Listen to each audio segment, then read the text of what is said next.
본 방송에서 제공하는 투자 정보는 투자 판단에 대한 조언입니다. 방송에서 제공하는 주식의 가치, 가격 상승 및 하락에 대해서는 방송사에서 보장하지 않습니다. 뭐하! 안녕하세요 여러분, 하모리는 슈퍼마켓의 하모린입니다. 지금 바로 뭐 사지? 지금 뭐 사야 하지? 다들 고민 많으실 텐데요. 고민하지 마. 오늘 저와 함께 이 고민 해결해 보겠습니다.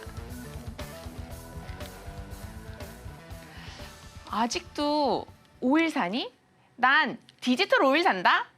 이런 말이 있어요. 지금 뉴스에서 뉴스 기사가 이런 식으로도 나왔더라고요. 디지털 오일? 뭐지? 오일은 뭔지 다들 아시죠? 물론 먹는 오일도 있지만 자동차를 타고 다닐 때 우리가 기름 넣죠. 그런 오일. 근데 아직도 오일 사냐고? 난 디지털 오일 사는데 이게 무슨 말일까요? 한번 알아봅시다. 자, 오일 하면 뭐가 떠오르나요, 여러분들? 오일 하면은 석유가 떠오르죠. 그렇죠? 석유가 떠오르고 석유 우리 세계에서 석유의 생산량, 석유 매장량의 4분의 1을 가지고 있는 사우디아라비아가 있습니다. 사우디 아람코 주식하시는 분들 다들 아실 거예요. 시총이 어마어마하고 이 부티나는 사우디의 왕세자들 그리고 기업들, 거물들 다들 아시죠? 빈살만 이런 그런 거물들이 오면은 우와 막 대단하다 이렇게 하잖아요. 그렇죠? 막 축구 구단도 어마하고 지금 보시는 사진은 그 사우디아라비아의 이제 수도의 야경입니다. 이렇게 부티 나는데 왜 이렇게 부티가 나지? 이 사람들 왜 이렇게 돈이 많지? 왜 이렇게 자산가이지? 하고 생각을 해보면 이분들은 그냥 이 나라 자체가 완전히 자원 부자인 거죠. 석유 매장량을 엄청 많이 가지고 있어요. 그래서 돌아다니는 밈 중에는 요런 또 짤이 있습니다. 이게 뭐냐면 제가 뒤에만 지금 가지고 왔는데 먼저 이제 아빠가 아들한테 편지를 쓰는 그런 내용이에요. 아빠, 나 지금 이 나라에 공부하러 왔는데 나는 그냥 뭐 페라리 타고 다니는데 다른 애들은 그냥 기차 타고 다녀. 나도 뭐 좀 너무 좀 부끄러워. 이렇게 편지를 쓴 거예요. 그때 아빠가 My dear, 사랑하는 나의 아들아. 너가 그런 어려움을 겪고 있다니 내가 몰랐구나. 너한테 바로 돈 송금했어. 기차를 하나 사려무나. 사랑하는 아빠로부터. 이렇게 보낸 짤이 있을 정도로 굉장히 어마어마한 약간 부자들, 약간 이런 느낌이 굉장히 강합니다. 그럼 이 사람들은 석유를 많이 가지고 있어서 부자가 됐잖아요. 그렇죠? 그럼 오일이 왜 필요한지, 어디 필요한지 한번 또 생각을 해봅시다. 왜 부자가 될 수밖에 없었는지. 그렇죠? 당연히 부자가 될 수밖에 없는 거죠. 우리가 뭐 냉난방 시설이라든지 뭐 차, 뭐 우리 일상에 열과 관련된 수많은 것들이 이 기름 오일로 이렇게 돌아가잖아요. 그렇죠? 오일이 없으면 안 되잖아요. 그렇죠? 없으면 당장 더움 참을 수 없어. 당장 추움 견딜 수 없어. 이렇게 되잖아요. 그렇죠? 그래서 그만큼 오일이 중요하고 내가 원하든 내가 원하지 않든 오일을 사용할 수밖에 없는 그런 환경에 놓인다는 거예요. 그런데 디지털계에도 이런 게 있나? 라는 얘기입니다. 그래서 미국의 기관들 그리고 중국의 기관들 지금 바로 이것이 디지털 오일이다 라는 얘기를 했습니다. 벌써 뉴스 기사 보신 분들 제가 무슨 말 할지 다 알고 있을 거예요. 그런데 방송 계속 시청해 주세요. 왜냐하면 오늘 또 제가 대박을 하나 또 갖고 왔습니다. 자, 디지털 오일 산다. 그럼 디지털 오일 뭘까요? 뭔가 디지털이니까 뭔가 이 디지털 시스템 안에 있는 무언가를 얘기하는 거겠죠. 바로 얘네들이 얘기하는 것은 디지털 오일, 이더리움이 디지털 오일이다 라고 얘기를 했습니다. 이더리움, 비트코인 다음으로 알트코인의 대장주격이죠. 이더리움. 왜 디지털 오일일지 함께 살펴봅시다. 자, 이렇게 얘기를 했습니다. 지금 우리가 석유를 생각하면 제가 앞에도 말씀드렸듯이 오일은 우리가 원하든 원하지 않든 오일에 의존하지 않고는 삶을 살아갈 수가 없는 거죠. 너무 불편하고 너무 이 혜택을 누릴 수 없고 정말로 생존과 관련된 덥고 추움을 견디기 어려운 그리고 나의 교통수단이 되는 뭐 이런 중요한 일들을 하고 있기 때문에 우리의 삶에서 떼고 싶어도 절대로 떼지 못하는 그런 마르지 않는 돈이 솟구쳐 나오는 그런 역할이 바로 오일, 석유 이거죠. 우리나라에서도 지금 석유 매장되어 있다 뭐 이런 소식으로 한창 나라가 막 들썩들썩였잖아요. 그렇죠? 그래서 이더리움이 바로 그런 역할을 한다라는 겁니다. 이더리움은 뭐냐? 이더리움은 뭐냐? 그러니까 많은 것들이 있는데 얘가 디지털 오일인 이유는 여기가 뭐가 소비되고 있다. 그러니까 코인 시장에서 블록체인 시장에서 소비되고 있는 그 수많은 것들이 이더리움이라는 블록체인 위에서 움직인다는 거예요. 그러니까 결국에는 이 시장이 커지고 이 시장 위에서 무언가 하는 새로운 계속 기술이 발전하고 하면 그런 코인들과 여러 프로젝트들이 이 이더리움 위에서 움직이기 때문에 이더리움은 안 쓰고 싶어서도 쓸 수밖에 없는 그런 환경에 놓이게 된다라는 겁니다. 그래서 사실 이 바네크에서 발간한 보고서인데요. 여기에서 얘기하기를 구글, 애플, 그리고 이더리움 이런 식으로 얘기를 나눕니다. 구글, 애플, 그다음에 이더리움. 그래서 빅테크들이 갖고 있는 이런 지금 굉장히 시총도 크고 굉장히 역할이 큰데 그런 빅테크들로부터 이더리움이 어느 정도의 시장 점유율을 뺏을 가능성도 있다. 그리고 이더리움은 그 블록체인이라는 것 위에서 지금 현재는 금융이나 요런 그 결제의 측면에서 활용도가 높지만 앞으로 더 많은 일들을 할 수 있고 더 많은 일들이 생겨나면 뭐가 됐든 뭐 AI가 됐든 뭐 광고가 됐든 뭐 마케팅이 됐든 부동산이 됐든 뭐 어떤 소셜 활동이 됐든 게임이 됐든 뭐든 상관없이 이더리움이라는 기반을 절대로 무시할 수 없다라는 거예요. 그리고 이더리움이 이제 계속 뭔가 또 업그레이드도 되고 있고 뭐 좋아지고 있으니까 그렇죠? 그러니까 이더리움의 미래는 밝지 않을까 하면서 이런 디지털 오일이다라는 뭔가 딱 걸맞는 무언가 별명이라고 해야 될까요? 그런 걸 붙인 것 같아요. 자, 이더리움이 그럼 과연 좋을까? 이더리움이 왜 좋은가에 대한 세 가지를 뽑아봤어요. 세 가지 중에 이제 첫 번째는 기술적 우위. 이더리움은 굉장히 오래된 알트코인의 대장주격이잖아요. 그렇죠? 그리고 그만큼 어느 정도 노하우도 있을 것이고 이 이더리움의 기술적 우위 뭐 말하지 않아도 다들 대충 알 것 같아요. 그런 느낌 맞아 이럴 것 같습니다. 그리고 시장 점유율 또 오래됐기 때문에 지금 누가 뭐라 해도 알트코인의 대장주죠. 그렇죠?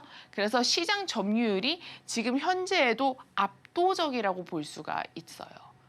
다른 알트코인 다 합쳐도 점유율이 한 16%, 15%, 좀 오르면 뭐 17도 될 수 있겠지만 이더리움은 보통 한 20% 앞전으로 왔다리 갔다리 하면서 굉장히 비트코인 다음으로 큰 점유율을 가지고 있습니다.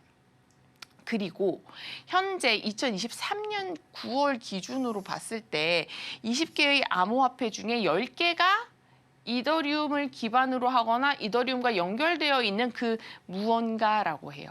50%니까 이것도 굉장히 큰 점유율이라고 볼 수가 있죠. 그리고 우수한 확장성. 보통 비트코인보다 이더리움이 확장성과 쓸모는 더 많다 뭐 이런 얘기 들어보셨나요?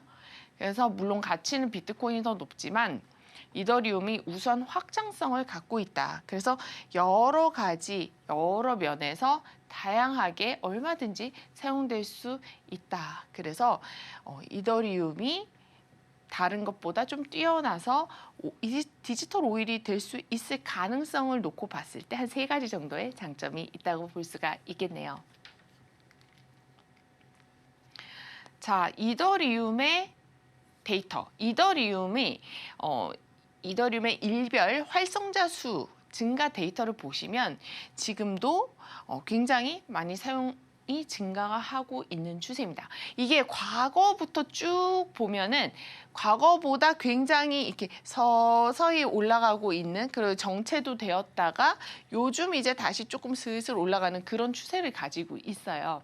그래서 이더리움의 활성자 수가 다시 조금씩 증가하고 있다. 이런 것도 조금 좋은 징조라고 볼 수가 있죠. 물론 이런 데이터는 이게 거의 최근 데이터인데 거의 최근 데이터지만 그래도 지금이랑은 조금 다를 수 있지 않냐 생각할 수도 있겠지만 이렇게 증가 데이터를 볼 때 이렇게 꾸준하게 보면은 전체적으로 봐도 좀 눌렸다가 최근에 다시 서서히 회복되고 있고 조금씩 증가하는 그런 추세를 보이고 있습니다. 그래서 이런 증가 데이터를 봤을 때도 좀 괜찮다고 볼 수가 있고 바네크에서 굉장히 또 약간 솔깃하는 말을 했어요. 여러분들 다들 아시죠? 이더리움이 현물 ETF가 승인이 났잖아요. 그렇죠? 승인이 났는데 지금 그럼 승인이 났으면 거래소에 가서 거래를 할 수 있어야 되는데 현재 그렇지가 못하죠.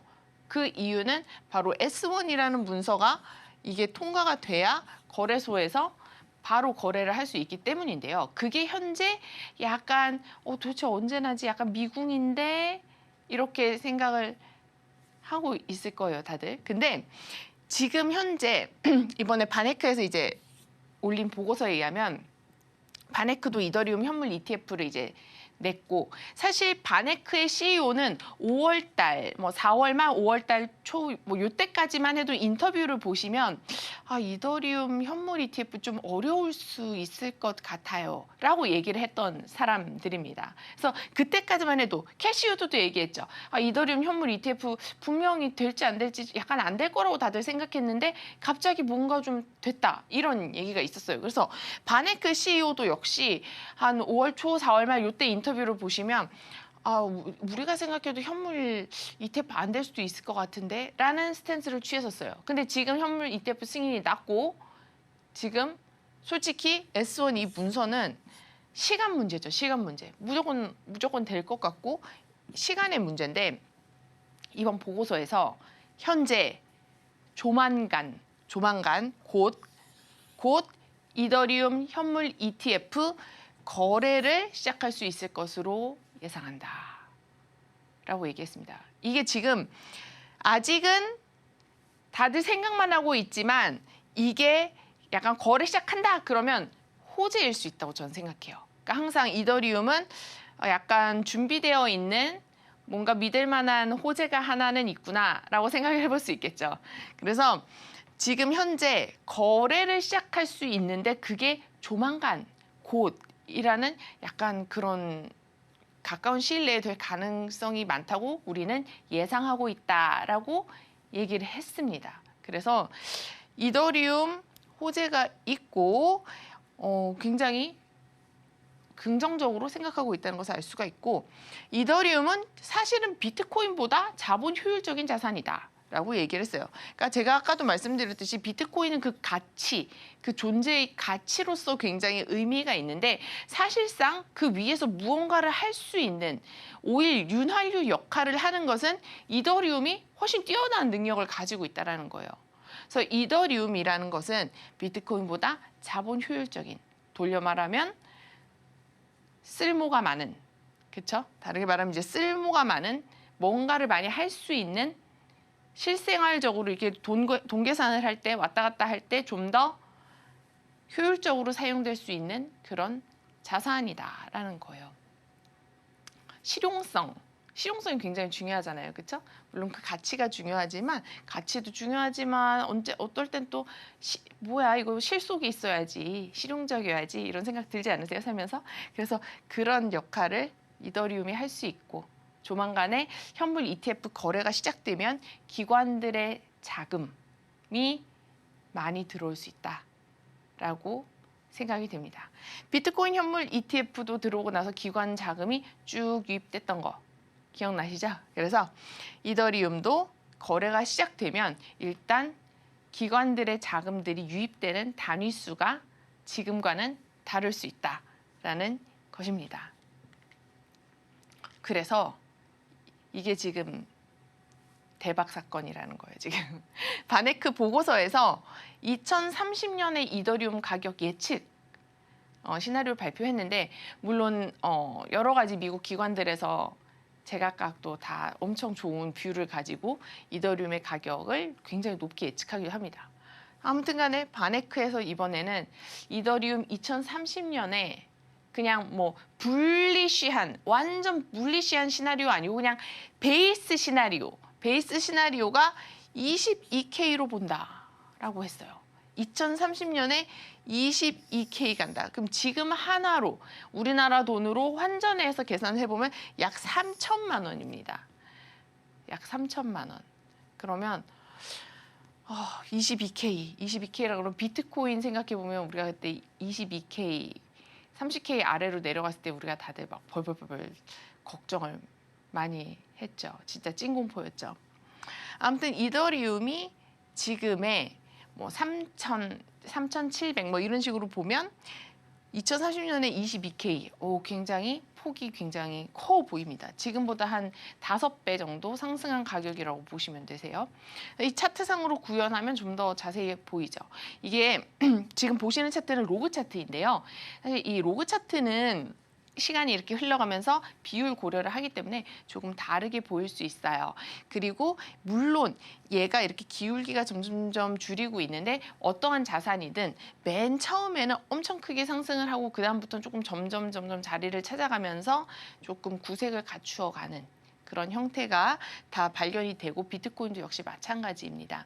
그래서 그 바네크가 제시한 22K 22,022K를 2030년도에 붙여봤어요.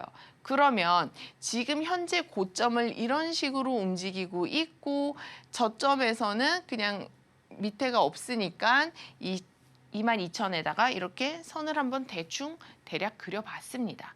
그러면 이렇게 간다는 건데 근데 이 과거에서 보면 진짜 상승률이 어마무시해요. 그렇죠? 이때는 저점부터 고점까지 뭐 한 6,000%, 2019년도 이때요. 그리고 2021년 2년 이때 코로나장 때가 약 한 지금까지 저점 이후로 한 335% 정도 상승을 했고 바네크가 제시한 가격을 지금부터 봤을 때는 한 대략 500%가 조금 넘습니다. 그런데 자세히 또 생각을 해보면 지금 이 로그 차트여가지고 계속 우상향하는 것처럼 보이기도 하지만 사실 여기 이 고점에서 저점까지의 하락폭이 엄청 커요. 그래서 수십 %가 되기 때문에 사실은 정말 찐 공포고 생각하기도 싫은 그런 하락과 또 마주할 수도 있습니다. 왜냐하면 지금 폭이 만약에 이렇게 긋게 된다면 폭이 엄청 좁잖아요. 그렇죠? 그러면 얘가 이렇게 차트라는 게 올라가기만 하지는 않잖아요. 그렇죠?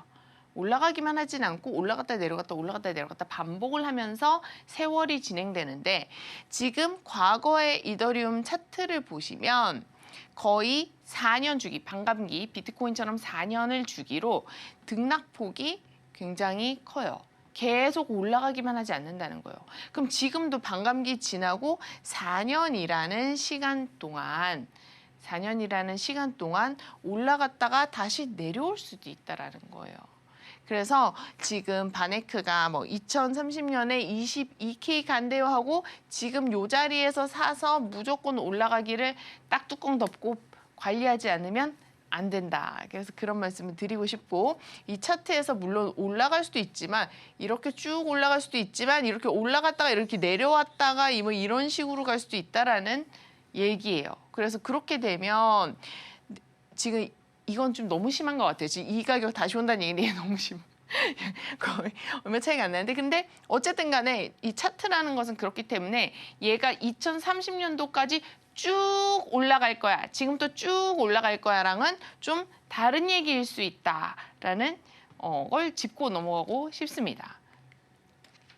이게 그래서 선형 차트로 보면 지금 이렇게 돼요. 그러면 500% 에이 별거 아니 지금 2024년인데 2030년도면 5년도 더 되잖아. 5년 동안에 500%면은 1년에 2배 괜찮을 수도 있겠는데 뭐 이렇게 생각할 수도 있지만 뭐 그래도 뭐 5년 6년에 뭐 5배밖에 안 가? 뭐 이렇게 생각할 수도 있잖아요. 그렇죠? 나는 한 5배가 아니고 뭐 500%가 아니고 5,000%, 5만% 뭐 이런 걸 볼 수도 있는데 근데 어쨌든 서양 차트로 보면 22,000은 상당히 높습니다. 여기까지.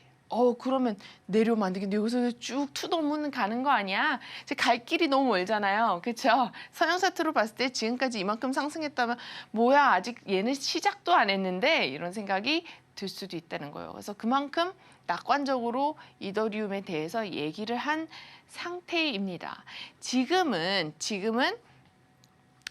보시면 여기에서 이전 고점을 아직은 넘지를 못했고 조금 소폭 조정을 받고 있다고 생각을 할 수도 있고 사실 여기 보이는 요만큼이 큰 차트로 봤을 때는 얘 뭐 잘 올라가고 있네 이렇게 볼 수도 있지만 지금 당장 오늘 내일 몇 퍼센트 수익을 내서 나는 돈 좀 벌어야 돼 하는 사람들에게는 지금 이 조그마한 이 음봉 몇 개도 굉장히 크게 느껴질 수가 있어요. 저희 차트를 보면서 한번 조금 더 자세하게 살펴볼게요. 지금 보시는 거는 이제 트레이딩 뷰의 이더리움 차트이고요. 자, 지금 현재 월봉을 보시면요. 굉장히 좋아요. 굉장히 좋아요.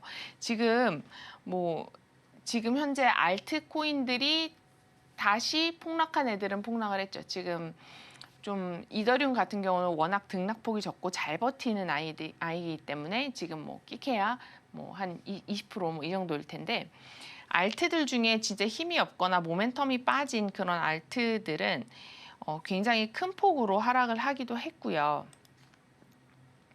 이더리움 같은 경우는 지금 올해의 고점에서는 약 20% 빠졌다가 지금 조금 올라가 있는 상태라고 볼 수가 있죠. 그래서 이런 약간 장단점이 있어요. 이더리움 같은 거는 막 매일매일 쳐다보고 매 시간마다 보면은 다른 거는 막 위로 막 팍팍 쏘는데 얘 왜 이렇게 안 가?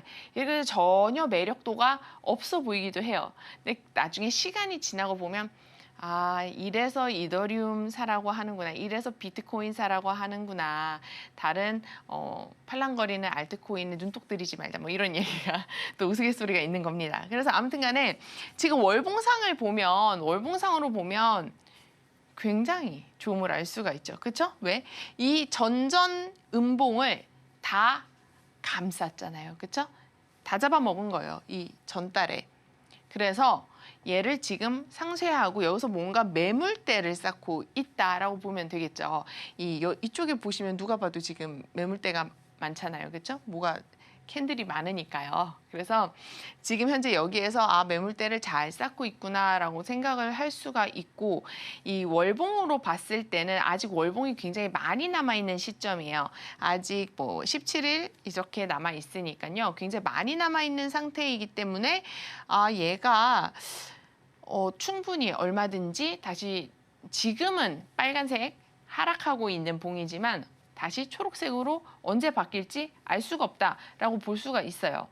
여기에서 이제 주봉 차트로 가면 조금 더 걱정이 되긴 하죠. 그렇죠? 왜냐하면 우리는 정말 기가 막힌 자리에서 들어가서 하나도 물리지 않고 내가 사자마자 바로 오르는, 내가 사자마자 바로 쭉쭉 오르는 그런 걸 생각하기 때문에 심적으로 너무 힘든 건데요. 왜냐하면 또 코인 시장이 변동성이 너무 크기 때문에 하루에도 막 뚝뚝 떨어질 땐 뚝뚝 떨어지니까 그런 거에 대한 리스크 관리는 참 좋은 습관입니다. 하지만 어쨌든 간에 얘는 하루에도 코인장은 정말 얘가 알트코인의 대장 주고 무거운 애라고 해도 마음 먹으면 하루에도 등락폭이 20%는 왔다 갔다 하는 그런 시장입니다. 그래서 이런 변동성 리스크는 항상 기억을 하셔야 되고 이때도 보시면 하루에 한 위크, 그쵸? 한 주네요. 한 주에 20% 이상이 왔다 갔다 했다. 그래서 이런 리스크가 있기 때문에 좀 더 섬세하게 다들 진입을 하고 싶어 하고 현재는 주봉 상태는 좋지가 않죠. 지금 주봉이 이제 3일 정도 남아있는 상태인데 이 주봉이 하락세가 조금씩 좀 커지고 있는 상태라고 볼 수가 있어요. 근데 그럼에도 불구하고 아직은 이 왼쪽의 요 장대 양봉 보이시죠? 요거를 완전히 뒤엎지 않았기 때문에 아직은 얘가 완전히 지금 하락세에 접어들었다라고 얘기하기는 좀 어려운 그런 상황입니다. 월봉은 굉장히 좋고 월봉상으로 보면 얘가 여기서 고점을 이렇게 높였죠. 고점을 이렇게 높였다는 것은 굉장히 좋은 거라고 볼 수가 있죠. 그래서 지금 조금 소폭 하락하고 있지만 전체적으로 봤을 때는 좋고 얘는 갈 길 가고 있다라고 보여지고 지금 현재는 이 하락세가 좀 거세지고 있기 때문에 나 그럼 나 이더리움 언제 사지 하면은 일단 이번 주는 지켜보자 이렇게 될 수는 있을 것 같아요. 그렇게 해서 다음 주나 뭐 이제 뭐 다다음 주나 뭐 아니면 이번 주가 마감이 될 때 그때 어느 정도로 힘을 받는지 버티는지 이것이 이제 관건이라고 할 수가 있습니다. 지금 날봉 차트를 한번 보시면 여기가 이렇게 둥글게 말리면서 고점을 짝짝짝 내리고 있어요. 그런데 사실 여러분 이 갈고리 패턴 아시나요? 갈고리 패턴이라 그래서 올라가기 전에 이렇게 살짝 눌렸다가 용수철처럼 튀어오르는 그런 현상이 그런 차트가 그려지기도 합니다. 그래서 이 차트 같은 경우는 약간 그런 느낌이 있을 수도 있다고 저는 생각을 하고 있어요. 그래서 지금 현재에서는 일단 뭐 가장 쉬운 방법으로는 이렇게 보실 수가 있겠죠. 여기에서 얘가 어느 정도 내려오는가 되돌림을 그려서 볼 수가 있고요.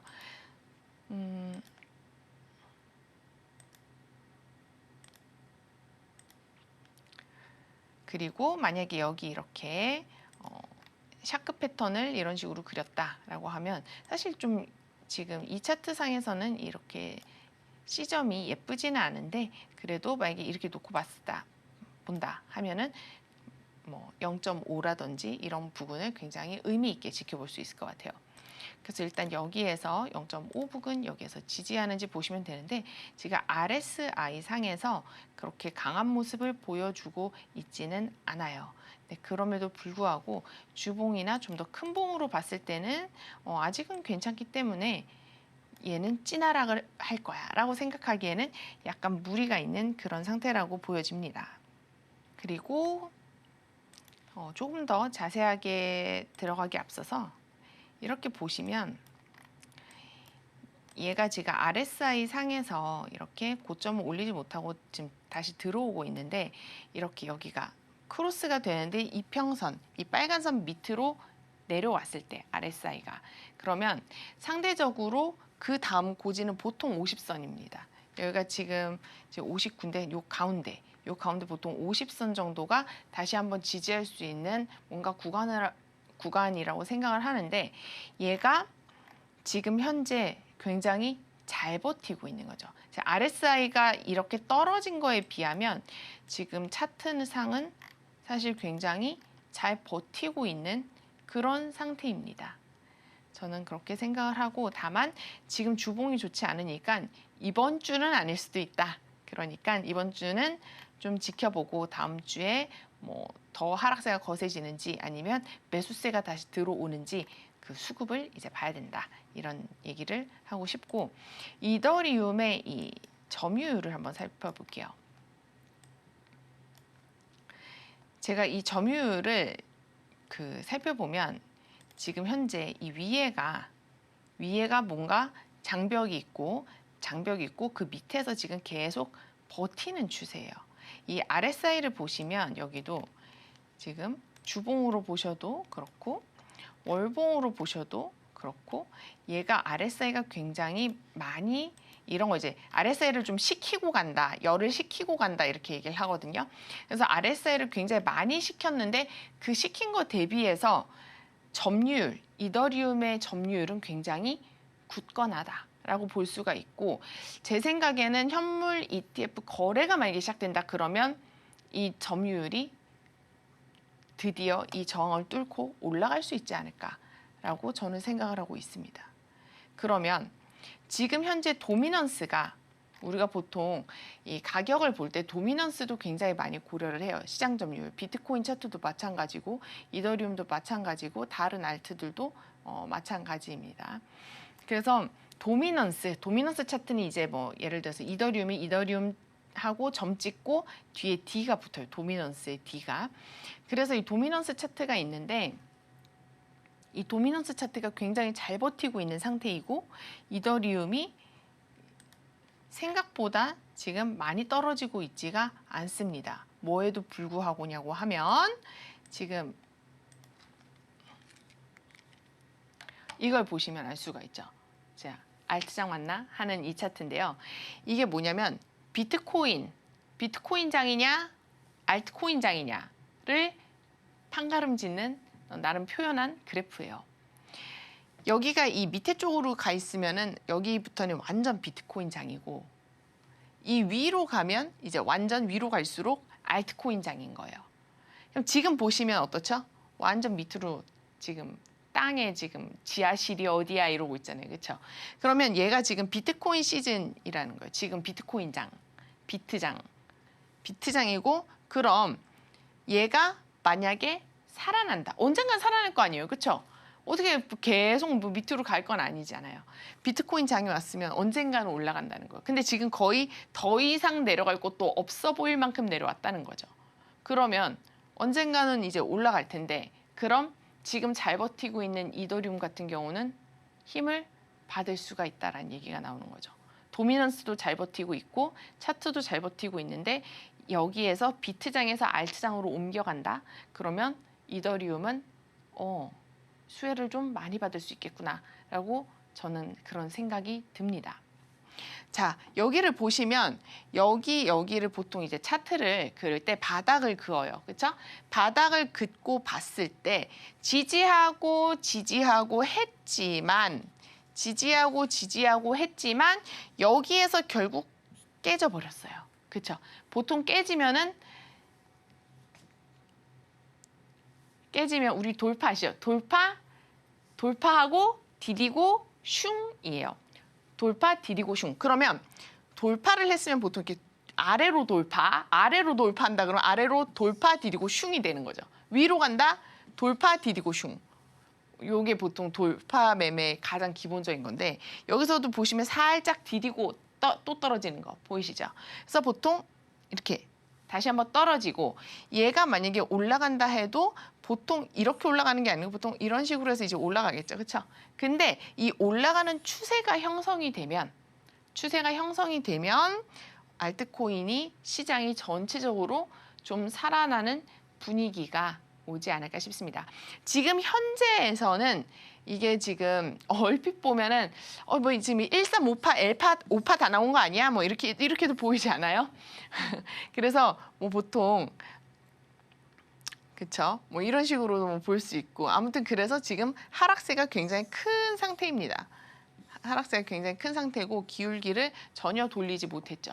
근데 그럼에도 불구하고 얘가 아무리 지하실까지 가도 바닥이라는 건 있잖아요. 이건 뭐 상패되는 종목도 아니고 그냥 비교하는 그런 그래프인데 그렇죠? 그러면 물론 계속 내려갈 수도 있겠지만 어느 순간이 되면 올라올 것이고 지금이 역사적으로 봤을 때 그래도 좀 낮다고 표현할 수 있을 만큼의 이런 위치에 있다. 그리고 지금 현재는 기울기가 좋지 않지만 언젠가는 다시 추세를 바꿀 수 있다. 언제 추세를 바꿔도 이상하지 않다.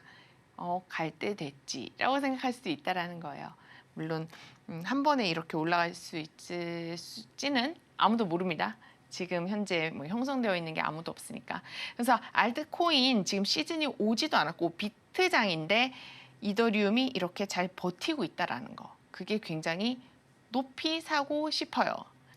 자, 제가 지금 오늘 이더리움에 대해서 굉장히 긍정적인 면을 설명을 드렸어요. 그렇죠?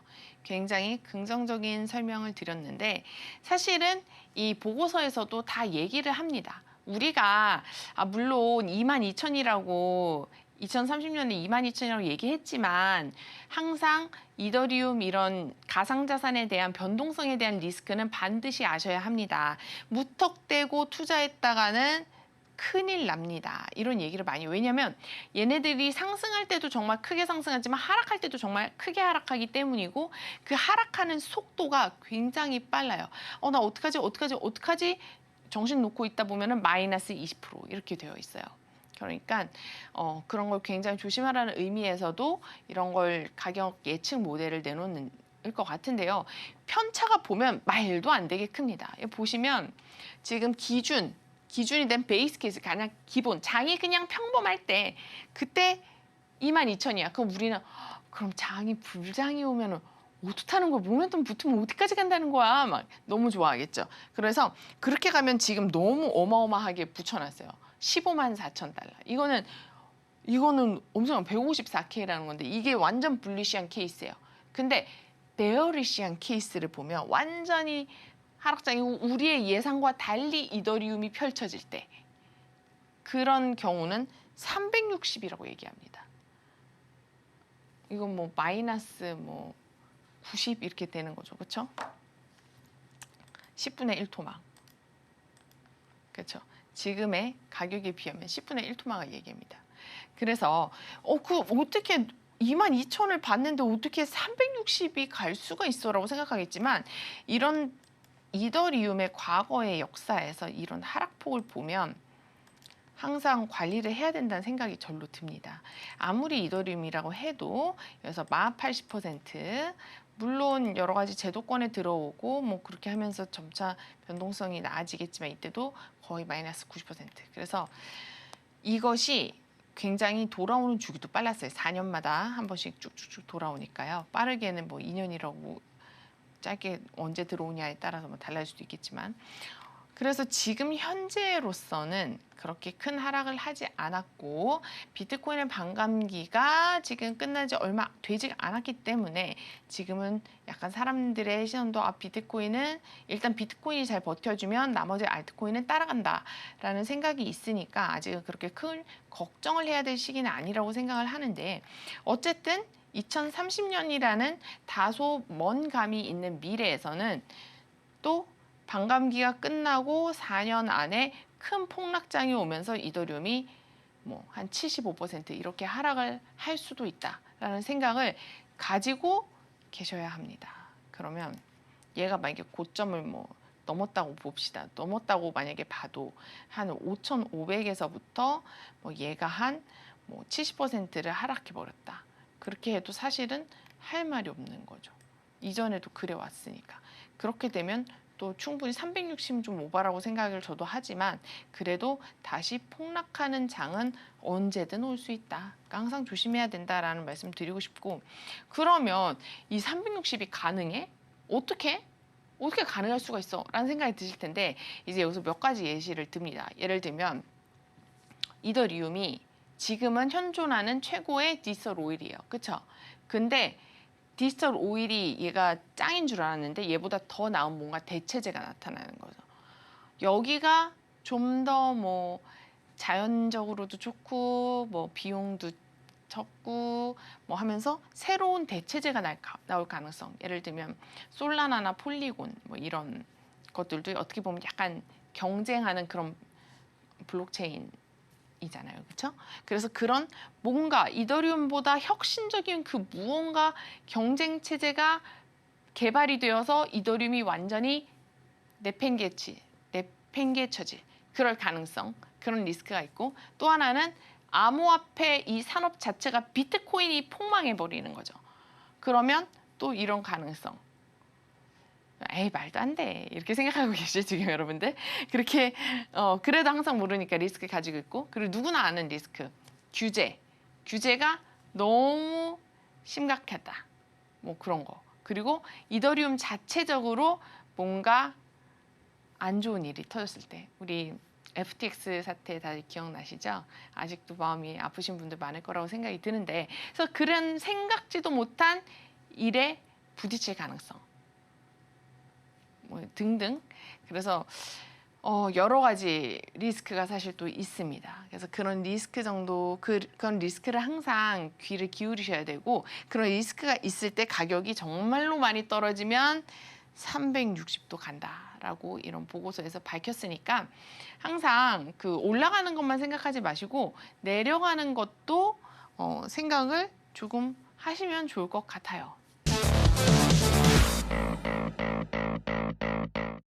하모린의 슈퍼 시그널.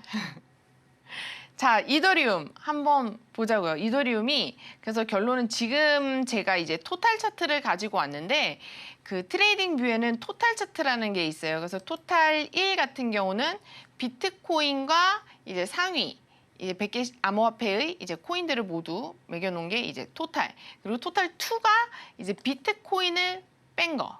그리고 토탈 3은 비트코인이랑 이더리움을 뺀 거. 이런 식으로 차트가 좀 세분화되어 있고요. 아덜즈 하면 이제 그 나머지 더 밑에 있는 거를 이제 비교를 할 수 있는데 지금 현재 1분기 이후로 암호화폐 이 알트코인 장이 굉장히 안 좋았어요. 물론 오르는 건 또 오르죠. 뭐 RWA라든지 이런 메타가 붙은 거, 어느 날 갑자기 쏘는 그런 것들의 퍼포먼스는 굉장히 좋았지만 이 전체적으로 봤을 때 알트코인의 장이 굉장히 좋지가 않았습니다. 그래서 이 비트코인을 제외한 이제 토탈 차트를 보면 고점 대비해서 최근 올해의 고점 대비해서 마이너스 11% 정도라고 하면 그 아덜즈 차트는 마이너스 25% 정도로 굉장히 더 많이 하락하고 있습니다. 그래서 그러면 이게 지금 아무래도 좀 덩치가 큰 아이들은 좀 덜 내려갔다는 걸 알 수가 있고 그만큼 힘이 더 좋다는 걸 알 수가 있고 현재 이 도미넌스를 봐도 제가 이더리움 도미넌스 굉장히 잘 버티고 있다라고 해줬잖아요. 그렇죠? 굉장히 잘 버티고 있는 그런 상황이고 그것에 비해서 알트코인의 아덜즈점지 좀 시총 작은 그런 탑 10을 제외한 그런 토탈 마켓캡의 그 아덜즈가 탑 10 도미넌스네요. 탑 10을 제외한 거. 그 아덜즈의 도미넌스를 보시면 굉장히 하락세임을 알 수가 있죠. 최근에 다시 오르기는 했지만 전체적으로 봤을 때 얘는 아직 추세를 돌리고 올라가고 있다라고 보기에는 고점을 너무나도 못 올린 상태입니다. 지금 제가 이 채널을 그려놨는데 물론 이 채널대로 뚝 떨어진다는 것이 아니고요. 항상 추세선은 수평 추세선과 이 사선 대각선 추세선을 항상 둘 다 살펴보아야 하고요. 하는데 어쨌든 간에 지금 현재의 추세로서는 도미넌스가 이더리움이 당연히 좀 좋고 그리고 아덜즈는 아직도 좀 하락 추세를 보여주고 있다. 그러면 우리가 좀 전에 살펴보았던 알트코인장이 안 오고 지금은 비트장이라는 그 그래프가 다시 한번 떠오르게 되죠. 그래서 이더리움 차트를 다시 한번 살펴보면 주봉상으로 봤을 때 가장 많이들 하시는 이제 방법이 사선 추세선을 그리는 거예요. 보통 이렇게 사선 추세선을 많이 긋는데 이렇게 그으면 이 사선 추세선이 여기에 닿을 날이 얼마 안 있으면 되겠구나라는 생각을 해볼 수가 있어요. 이게 주봉 차트니까 한 주당 하나씩 나타나겠죠. 그래서 일단 이번 주는 안 좋으니까 그렇게 되고 그다음 다음 주에 어떤 봉이 생겨날지도 한번 생각해 보면 좋을 것 같고 이 추세선이 있다 그래서 이 사선 추세선만 보면 절대로 안 된다. 그래서 이렇게 만약에 놓고 봤을 때 데이로 했을 때 이런 매물대를 한번 그어볼 수가 있겠죠. 매물대를. 그럼 여기에서 이렇게 픽스드 레인지를 찾고 여기에서 쭉 그어보면 여기에서 알아서 계산해 줍니다. 현재. 그럼 현재 자리도 굉장히 의미 있는 자리라고 볼 수가 있죠. 이전 매물대에서 지금 가장 강력하게 받쳐주고 있는 매물대구나 볼 수 있고 여기에서 좀 빠지면 여기가 움푹 들어간 게 보이시죠? 이런 데는 만약에 빠진다면 훅 빠지는 그런 곳이겠구나 라고 생각을 해볼 수가 있죠. 그럼 여기서 빠지면 이까지 쭉 떨어지는 거 아니야 라고 생각을 하겠지만 그렇게 생각하면 또 오산이죠. 그렇죠? 그렇게 생각하시면 안 되고 그럴 때 다시 이렇게 피보나치를 그려서 얘가 어느 정도로 받칠 수 있을지 생각을 해볼 수 있는데 여기에 샤크 패턴이 있으니까 0.5 정도에서 일단 생각해 볼 수 있고 보통 샤크 패턴이 나오면 그 밑에 0.5가 타겟 1이고 그 다음에 0.886인데 886 같은 경우는 이 사선 추세선을 깨는 자리에 위치하고 있죠. 그렇기 때문에 이 타겟 2 두 번째 구간까지 가게 되면 여기선 조금 더 위험할 수도 있겠구나라고 생각을 하시면 좋을 것 같습니다. 그래서 보통 0.5에서 6186 요 구간이 보통 많이 지지하는 그런 구간이에요. 이 차트를 앞에만 보고 뒤를 예측을 다 하기가 어려워요, 사실. 왜냐하면 아무것도 안 보이기 때문이죠. 그렇죠? 앞만 보고 어떻게 뒤를 예측하겠습니까? 미래를 예측할 수가 없죠. 그래서 여기는 알 수가 없고 여기가 어떠한 형태로 갈지 안 갈지 모르겠지만 그래도 우리가 미리미리 주요 구간을 뽑아놓고 대응 계획을 세울 수 있다. 이런 말씀을 드리고 싶고 항상 하모닉 패턴에 있어서도 마찬가지예요. 하모닉 패턴에서 이 패턴이 나왔다 그래서 그 패턴대로 결과물이 나오는 게 아니에요. 패턴이 예를 들어서 뭐 베어리시한 게 나왔다. 그러면 만약에 베어리시한 게 이렇게 나왔다. 그러면 뭔가 이렇게 나왔다, 베어리시하게. 그러면 얘가 이대로 여기서 그냥 이렇게 떨어지는 게 아니고 여기에서 무언가 반응을 보여줄 수 있는데 뭔가 하락을 할 수 있는 증거나 단서가 뭔가 좋은 게 발견이 된다면 그쪽으로 갈 가능성이 조금 높다고 우리가 생각해 볼 수 있다라는 그런 위아래를 다 제시를 합니다. 그래서 항상 그런 점을 좀 알아주셨으면 좋겠어요. 그래서 패턴이 있다 그래서 예를 들면 여기서 지금 제가 영웅 패턴이 나올 수 있다라고 했는데 그럼 5에서 올라가야지 라고 생각할 수도 있잖아요. 그렇죠? 영웅 패턴은 5에서 618까지가 요 구간을 얘기하는 거거든요. 그런데 물론 갈 수도 있지만 안 갈 수도 있다. 언제나 그런 리스크는 알고 계시면 좋겠어요. 그럼에도 불구하고 제 생각에는 이더리움은 아직 호재도 남아있고 이 정도 조정은 크게 보면 아직 잘 올라가고 있는 추세에 속한다. 그래서 긍정적으로 바네크의 보고서대로 긍정적으로 한번 이더리움을 바라보면 좋지 않을까 그렇게 생각하고 있습니다. 하모린의 슈퍼 한마디. 자, 봅시다. 이더리움이랑 지금 사실 이더리움을 기반으로 하고 있는 다른 알트코인, 작은 알트코인들은 굉장히 차이가 많이 나요, 퍼포먼스가. 이더리움 같은 경우는 지금 고점 대비해서, 이전 고점 대비해서 얼마 떨어지지 않은 이 코인 시장에서는 얼마 떨어지지 않고 굉장히 잘 버티고 있는 그런 실정이지만 사실은 지금 알트코인, 만약에 나는 이더리움 비트코인은 올라봤자 뭐 몇 배 주지도 않는 거 단기간에 고수익을 주진 않잖아. 그래서 욕심내서 사람들이 보통 시총 작은 알트코인에 많이 진입을 합니다. 남기기 같지가 않아요, 사실. 그런데 그렇게 됐을 때 지금 고점 2024년 1분기가 굉장히 좋았고 2분기가 오면서 굉장히 많이 하락한 상태예요. 이것도 보시면 아시다시피 아비트럼 같은 경우도 이더리움의 굉장히 유망한 레이어 중에 하나였는데 이더리움의 잘 버티는 거에 비하면 알트코인 힘이 너무 없어가지고 지금 굉장히 큰 폭으로 하락한 것을 알 수가 있습니다.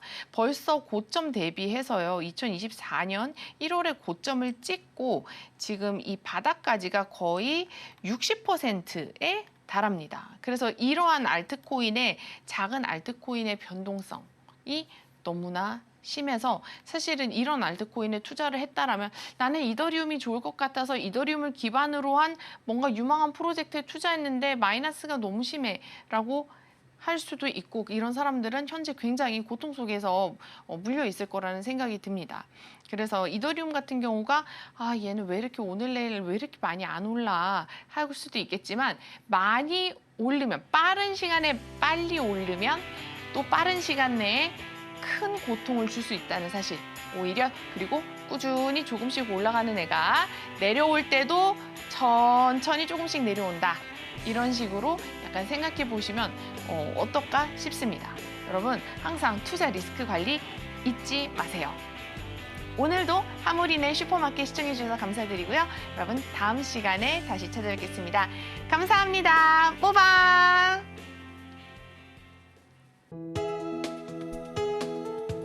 본 방송에서 제공하는 투자 정보는 투자 판단에 대한 조언입니다. 방송에서 제공하는 주식의 가치, 가격 상승 및 하락에 대해서는 방송사에서 보장하지 않습니다.